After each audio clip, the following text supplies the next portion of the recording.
এগুলো হচ্ছে বিল থেকে ধরে আনছে একেবারে টাটকা শিং মাছ। এই যে এটাকে ভালো করে কুটে তারপরে হচ্ছে পরিষ্কার করছি লবণ দিয়ে ডলে দেবো। তারপরে নিয়েছি বাটা মশলা, আদা রসুন আর হচ্ছে গোলমরিচ এলাচ এগুলো দিচ্ছি, বেশি করে পেঁয়াজ কুচি কাঁচামরিচ সব কিছু দিয়ে ভুনা করতেছি। এগুলো হচ্ছে বিলের ছোট ছোট শিং মাছ।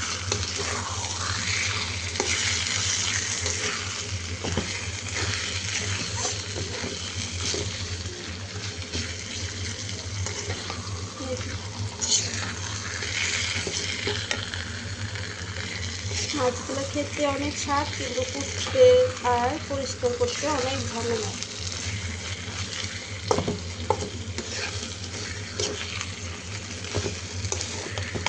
বেশি করে পেঁয়াজ, বাটা মশলা, কাঁচামরিচ, ধনিয়া পাতা, পেঁয়াজ কুচি এগুলো দিয়ে ভুনা করতেছি।